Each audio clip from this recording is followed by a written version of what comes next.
ನಮಸ್ತೆ ಸ್ನೇಹಿತರೆ, welcome back to ಸಮೃದ್ಧಿ ಜೀವನ ಚಾನೆಲ್. ಬೆಳಗ್ಗೆ ಎದ್ದು ಸ್ನಾನ ಮಾಡಿದರೆ ಸಾಕು, ಏನೋ ಒಂದು ತರಹದ ದೇಹ ಮನಸ್ಸು ಹಗೂರವಾದಂತಹ ಭಾವ ಮೂಡುತ್ತದೆ. ಸ್ನಾನ ಮಾಡಿದಾಗ ಮನಸ್ಸಿಗೆ ಚೈತನ್ಯ, ದೇಹಕ್ಕೆ ನವೋಲ್ಲಾಸ ಬಂದಂತಾಗುತ್ತದೆ. ಹೌದು, ನೀರಿನಲ್ಲಿ ಒಂದು ಶಕ್ತಿ ಇದೆ. ಇದು ಕೇವಲ ದೇಹದ ಶುದ್ಧಿಗೆ ಸೀಮಿತವಲ್ಲ, ಮನಸ್ಸಿನ ನಮ್ಮಲ್ಲಿರ್ತಕ್ಕಂಥ ಒಂದು ಆರಾದ ಶುದ್ಧಿಯಾಗಿ ಅದೃಷ್ಟದ ಬಾಗಿಲನ್ನು ತೆರೀತಾ ಹೋಗುತ್ತೆ ಸ್ನೇಹಿತರೆ. ನಿಮ್ಗೆ ಗೊತ್ತಾ, ನೀರನ್ನು ಕೂಡ ನಾವು ಲಕ್ಷ್ಮೀ ದೇವಿ ಎಂದು ಹೇಳ್ತೇವೆ. ಯಾಕೆಂದ್ರೆ ನೀರಿನಲ್ಲಿ, ಕಮಲದ ಮೇಲೆ ಯಾವಾಗ್ಲೂ ಮಹಾಲಕ್ಷ್ಮಿ ನೆಲೆಸಿರುತ್ತಾರೆ. ಹೀಗಿರ್ಬೇಕಾದ್ರೆ ಮಹಾಲಕ್ಷ್ಮಿ ನಮಗೆ ಒಲಿಬೇಕು ಅಂದ್ರೆ ಮೊದಲು ನಾವು ನೀರಿನ ಕೆಲವೊಂದು ರಿಚುವಲ್ಸ್ಗಳನ್ನ, ಉಪಾಯಗಳನ್ನ ಮಾಡೋದ್ರಿಂದ ನಾವು ಅದೃಷ್ಟವನ್ನ ಬರಮಾಡಿಕೊಳ್ಬಹುದು. ಇವತ್ತಿನ ದಿನ ಸ್ನಾನದ ವೇಳೆ ಕೆಲವೊಂದು ವಸ್ತುಗಳನ್ನು ಬೆರೆಸಿ ಸ್ನಾನ ಮಾಡೋದ್ರಿಂದ ಆಗ್ತಕ್ಕಂತಹ ಲಾಭದ ಬಗ್ಗೆ ತಿಳಿತಾ ಹೋಗೋಣ ಸ್ನೇಹಿತರೆ. ಹಿಂದಿನ ಕಾಲದಲ್ಲಿ ರಾಜರು, ಋಷಿಗಳು ಸ್ನಾನವನ್ನು ಮಾಡುವಾಗ ಅದು ಒಂದು ಶಕ್ತಿಯ ಒಂದು ಬಹುಮುಖ್ಯ ಆಚರಣೆಯಂತೆ ಮಾಡ್ತಾ ಇದ್ರು. ಬೆಳಗಿನ ಸಮಯದಲ್ಲಿ, ಅದರಲ್ಲೂ ಬ್ರಾಹ್ಮಿ ಮುಹೂರ್ತದಲ್ಲಿ ಸ್ನಾನ ಮಾಡೋದು ಅತ್ಯಂತ ಉತ್ತಮವೆಂದು ಹೇಳ್ತಾ ಇದ್ರು. ಹಾಗೂ ಸ್ನಾನ ಮಾಡುವಾಗ ಶರೀರದ, ಮನಸ್ಸಿನ, ಆತ್ಮದ ಶುದ್ಧಿಗೆ ಮಾರ್ಗ ಮತ್ತು ವೈದ್ಯಕೀಯ ಗ್ರಂಥಗಳಲ್ಲಿ ಕೂಡ ಔಷಧೀಯ ಸ್ನಾನದ ಮಹತ್ವವನ್ನು ತಿಳಿಸಲಾಗಿದೆ. ಯಾವುದೇ ರೀತಿಯಾದಂತಹ ರೋಗ ರುಜಿನಗಳಿಗೆ ಆಯುರ್ವೇದ ಸಂಸ್ಥೆ ಇದ್ರೆ ಕೆಲವೊಂದು ರೀತಿಯಾದಂತಹ ಬಾತ್ ರೆಮಿಡೀಸ್ ಗಳನ್ನ, ಅಂದ್ರೆ ಸ್ನಾನದ ಆಚರಣೆಗಳನ್ನು ಮಾಡೋದ್ರ ಮೂಲಕ ದೇಹವನ್ನು ಆರೋಗ್ಯವಾಗಿಸಬಹುದು ಎಂದು ಹೇಳುತ್ತಾರೆ. ಅಷ್ಟೇ ಅಲ್ಲದೆ ಜಾತಕದ ದೋಷಗಳ ನಿವಾರಣೆಯಾಗಲು ಕೂಡ ಕೆಲವೊಂದು ರೀತಿಯಾದಂತಹ ಪದಾರ್ಥಗಳನ್ನು ಬೆರೆಸಿ ಸ್ನಾನ ಮಾಡೋದು ಉತ್ತಮವೆಂದು ಹೇಳಬಹುದು. ಯಾಕೆಂದ್ರೆ ಎಲ್ಲಾ ಗ್ರಹಗಳಿಗೂ ತನ್ನದೇ ಆದಂತಹ ಕೆಲವೊಂದು ಪದಾರ್ಥಗಳು ಸೀಮಿತವಾಗಿರುತ್ತೆ, ಅದಕ್ಕೆ ಸಂಬಂಧಪಟ್ಟಿರುತ್ತೆ. ಹೀಗಿರುವಾಗ ಅಂತಹ ಒಂದು ಸಮಸ್ಯೆಗೆ ತಕ್ಕಂತಹ ಕೆಲವೊಂದು ಪದಾರ್ಥಗಳನ್ನು ನಾವು ದಿನನಿತ್ಯ ಒಂದು ಆಹಾರದಲ್ಲಿ, ಒಂದು ಊಟದಲ್ಲಿ ಬೆಳೆಸೋದ್ರಿಂದ ಅಥವಾ ಈ ರೀತಿಯಾಗಿ ಸ್ನಾನದ ಆಚರಣೆಗಳನ್ನು ಮಾಡೋದ್ರಿಂದ ಅದರ ಒಂದು ಶಕ್ತಿಯನ್ನ ನಾವು ಪಡೆದುಕೊಳ್ಬಹುದು ಸ್ನೇಹಿತರೆ. ಹಾಗಾದರೆ ನಿಮ್ಮ ಬಯಕೆ ಈಡೇರಲು ಮತ್ತು ಯಶಸ್ಸಿನ ದಾರಿ ಹಿಡಲು ಅನುಕೂಲವಾಗುವಂತಹ ಕೆಲವೊಂದು ಸ್ನಾನದ ಪರಿಹಾರಗಳ ಬಗ್ಗೆ ತಿಳಿತಾ ಹೋಗೋದಾದ್ರೆ, ಮೊದಲನೆಯದಾಗಿ ಆರೋಗ್ಯಕ್ಕಾಗಿ. ಹೌದು, ಆರೋಗ್ಯ ಚೆನ್ನಾಗಿದ್ರೆ ಕೋಟಿಯನ್ನು ದುಡಿಬಹುದು. ಕೋಟಿ ದುಡಿಬೇಕು ಅಂದ್ರೆ ಮೊದಲು ನಿಮ್ಮ ಆರೋಗ್ಯ ಚೆನ್ನಾಗಿರ್ಬೇಕು. ದೇಹ ಸದೃಢವಾದಷ್ಟು ಮನಸ್ಸು ಸದೃಢವಾಗ್ತಾ ಇರತ್ತೆ. ಯಶಸ್ಸು ಮತ್ತು ಕೆಲಸವನ್ನ ಹುಡುಕ್ತಾ ಇದ್ರೆ, ಯಾವುದೇ ರೀತಿಯಾದಂತಹ ಒಂದು ಕೆಲಸದಲ್ಲಿ ಉತ್ತಮವಾದಂತಹ ಪ್ರಗತಿಯನ್ನು ಕಾಣಬೇಕು ಅನ್ನೋದಾದ್ರೆ, ಸ್ನಾನದ ನೀರಿಗೆ ಒಂದು ಚಿಟಿಕೆ ಅರಿಶಿಣ ಮತ್ತು ಏಲಕ್ಕಿಯನ್ನು ಬೆರೆಸಿ ಸ್ನಾನ ಮಾಡೋದ್ರಿಂದ, ಅದರಲ್ಲೂ 2 ಏಲಕ್ಕಿಗಳನ್ನ ಕುದಿಸಿ ಆ ಒಂದು ನೀರನ್ನ ನೀವು ಈ ಒಂದು ಸ್ನಾನದ ನೀರಿಗೆ ಬೆರೆಸೋದ್ರಿಂದ, ಅದರ ಜೊತೆಗೆ ಸ್ವಲ್ಪ ಎಸೆನ್ಸ್ ಅಂದ್ರೆ ಗಂಧದ ಪುಡಿಯನ್ನ ಹಾಕಿ ಬೆರೆಸಿ ಸ್ನಾನ ಮಾಡೋದ್ರಿಂದ, ಗಂಧದ ಪುಡಿಯನ್ನ ಬೆರೆಸಬಹುದು ಅಥವಾ ಮೈಗೆ ಹಚ್ಕೊಳ್ಬಹುದು, ಅಥವಾ ಗಂಧದ ಎಣ್ಣೆಯನ್ನಾದರೂ ನೀವು ಬಳಸಿ ಸ್ನಾನ ಮಾಡೋದ್ರಿಂದ ಉತ್ತಮವಾದಂತಹ ಒಂದು ಶ್ರೀಮಂತವಾದಂತಹ ಒಂದು ಜೀವನವನ್ನ ಕಾಣಬಹುದು. ಅಬಾಂಡೆನ್ಸ್ ಅನ್ನೋದು ನಿಮ್ಮಲ್ಲಿ ಬರ್ತಾ ಹೋಗುತ್ತೆ. ಒಂದು ರೀತಿಯಾದಂತಹ ಪಾಸಿಟಿವ್ ಅಟ್ರಾಕ್ಷನ್ ನಿಮ್ಮಲ್ಲಿ ಆಗ್ತಾ ಹೋಗುತ್ತೆ. ಯಾವುದೇ ಆಚರಣೆಯನ್ನು ಕೇವಲ ಬಾಹ್ಯವಾಗಿ ಮಾಡ್ತಾ ಹೋಗ್ಬಾರ್ದು ಸ್ನೇಹಿತರೆ. ಮಾಡುವಾಗ ನಿಮ್ಮ ಆತ್ಮದಿಂದಲೂ, ನಿಮ್ಮ ಮನಸ್ಸಿನಿಂದಲೂ ನೀವು ಮಾಡ್ತಕ್ಕಂಥ ಕೆಲಸದಿಂದ ನೀವು ಪ್ರಗತಿಯನ್ನ ಕಾಣ್ತೀವಿ ಅನ್ನೋ ಒಂದು ದೃಢವಾದ ಸಂಕಲ್ಪ, ದೃಢವಾದ ನಂಬಿಕೆ ಇರಬೇಕು.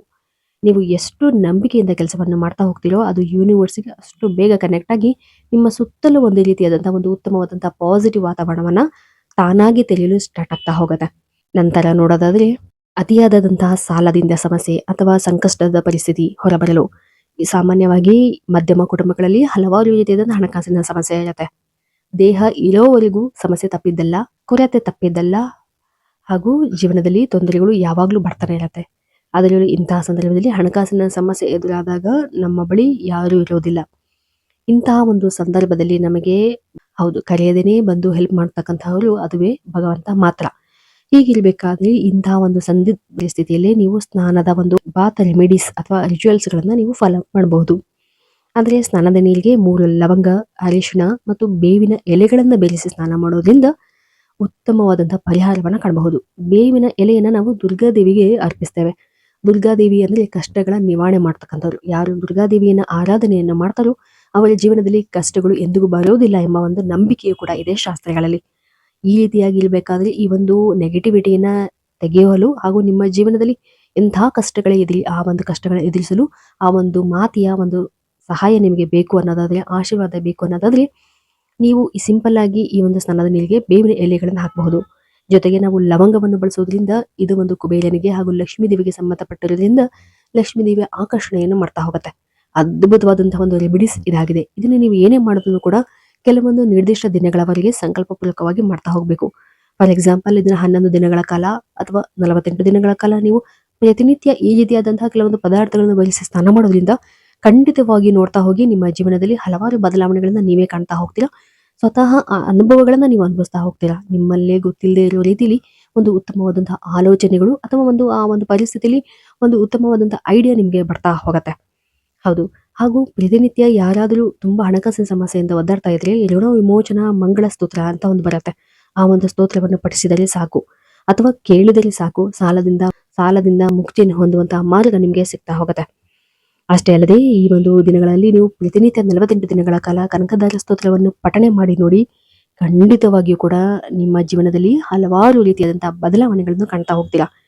ಈ ಒಂದು ಋಣ ವಿಮೋಚನಾ ಮಂಗಳ ಸ್ತೋತ್ರ ಅತ್ಯಂತ ಅದ್ಭುತವಾಗಿ ಜೀವನದ ಸಮಸ್ಯೆ ನಿವಾರಣೆ ಮಾಡಲು ಹಲವಾರು ಜನರಿಗೆ ಉಪಯುಕ್ತವಾಗಿದೆ ಸ್ನೇಹಿತರೆ. ನಂತರ ನೋಡೋದಾದ್ರೆ ಮದುವೆ ಹಾಗೂ ಉದ್ಯೋಗಕ್ಕಾಗಿ ಪ್ರತಿನಿತ್ಯ ಸ್ನಾನದ ನೀರಿಗೆ ಅರಿಶಿಣವನ್ನು ಬೆರೆಸಿ ಅಥವಾ ಅರಿಶಿಣವನ್ನು ಹಚ್ಕೊಂಡು ಸ್ನಾನ ಮಾಡೋದ್ರಿಂದ ನೀವು ಆದಷ್ಟು ಬೇಗ ಕಂಕಣ ಭಾಗ್ಯವನ್ನು ಕಾಣಬಹುದು, ಶುಭ ಕಾರ್ಯಗಳನ್ನು ಮಾಡಬಹುದು. ನಂತರ ವಿಷ್ಣುವಿನ ಮೂರ್ತಿಗೆ ಒಂದು ಅರಿಶಿಣವನ್ನು ಅರ್ಪಿಸೋದ್ರಿಂದಲೂ ಕೂಡ ಈ ಒಂದು ಸಮಸ್ಯೆಯಿಂದ ಪರಿಹಾರವನ್ನು ಕಾಣಬಹುದು. ನಂತರ ಸಕ್ಸಸ್ ಅನ್ನ ಕಾಣ್ತಾ ಇಲ್ಲ, ಲೈಫಲ್ಲಿ ತುಂಬಾನೇ ಡಲ್ನೆಸ್ ಇದೆ, ಸಕ್ಸಸ್ ಇಲ್ಲ, ಅಥವಾ ಸಂಪತ್ತು ಶೀಘ್ರವಾಗಿ ಕಾಣಬೇಕು ಅಥವಾ ಏನೋ ಒಂದು ಲೈಫ್ನಲ್ಲಿ ಒಂದು ಗ್ರೋತ್ ಅನ್ನ ಕಾಣಬೇಕು ಅನ್ನೋರು ಪ್ರತಿನಿತ್ಯ ನೀರಿಗೆ ರೋಸ್ ವಾಟರ್ ಅಥವಾ ರಾಕ್ ಸಾಲ್ಟ್ ಅಥವಾ ದಪ್ಪ ಉಪ್ಪುಗಳನ್ನು ಬಳಸಿ ನೀವು ಸ್ನಾನ ಮಾಡೋದ್ರಿಂದ ನೆಗೆಟಿವಿಟಿಯನ್ನ ಇದು ಕಳೀತಾ ಹೋಗುತ್ತೆ. ಯಾರಾದ್ರೂ ಒಂದು ದೋಷದಿಂದ ಬಳಸ್ತಾ ಇದ್ರೆ ಆ ಒಂದು ದೋಷವು ಕೂಡ ನಿವಾರಣೆ ಆಗ್ತಾ ಹೋಗುತ್ತೆ. ಹಾಗೂ ಈ ರೀತಿಯಾದಂತಹ ಕೆಲವೊಂದು ಆಚರಣೆಗಳನ್ನು ನಾವು ಮಾಡೋದ್ರಿಂದ ಮಾನಸಿಕವಾಗಿ ಶಾಂತಿ, ನೆಮ್ಮದಿ ನಮಗೆ ಸಿಗ್ತಾ ಹೋಗುತ್ತೆ. ಇದರ ಜೊತೆಗೆ ಸ್ವಲ್ಪ ಹಾಲನ್ನು ಬೆರೆಸಿ ಅಥವಾ ತುಳಸಿ ಎಲೆಗಳನ್ನು ಬೆರೆಸಿ ನೀವು ಕೂಡ ಸ್ನಾನ ಮಾಡೋದ್ರಿಂದ ನಿಮ್ಮ ಜೀವನದಲ್ಲಿ ಇರ್ತಕ್ಕಂತಹ ಹಲವಾರು ರೀತಿಯಾದಂತಹ ಸಮಸ್ಯೆಗಳಿಂದ, ನೆಗೆಟಿವಿಟಿಯಿಂದ ನೀವು ಹೊರಗಡೆ ಬರಬಹುದು. ಸಾಧ್ಯವಾದರೆ ಸ್ನಾನದ ಸಮಯದಲ್ಲಿ ಸ್ನಾನ ಮಾಡುವಾಗ ಹೇಳುವಂತಹ ಮಂತ್ರಗಳು ಇರುತ್ತೆ. ಆ ಒಂದು ಮಂತ್ರವನ್ನು ಜಪ ಮಾಡುವುದರಿಂದಲೂ ಕೂಡ, ಸೂರ್ಯ ನಮಸ್ಕಾರ ಮಾಡೋದ್ರಿಂದಲೂ ಕೂಡ ಮಾನಸಿಕವಾಗಿ, ದೈಹಿಕವಾಗಿ ನೀವು ಆರೋಗ್ಯವಾಗಿ ಇರಬಹುದು ಸ್ನೇಹಿತರೆ. ಇವತ್ತಿನ ದಿನ ಸರಳವಾಗಿ ಸ್ನಾನದ ಕೆಲವೊಂದು ಉಪಾಯಗಳ ಬಗ್ಗೆ ಹೇಳಿದ್ದೇವೆ. ಈ ಎಲ್ಲ ಮಾಹಿತಿ ತಮ್ಮೆಲ್ಲರಿಗೂ ಇಷ್ಟವಾಗಿದ್ದಲ್ಲಿ ದಯವಿಟ್ಟು ನಮ್ಮ ಚಾನಲ್ ಅನ್ನು ಸಬ್ಸ್ಕ್ರೈಬ್ ಮಾಡಿ ಮತ್ತು ಲೈಕ್ ಮಾಡಿ. ಧನ್ಯವಾದಗಳು.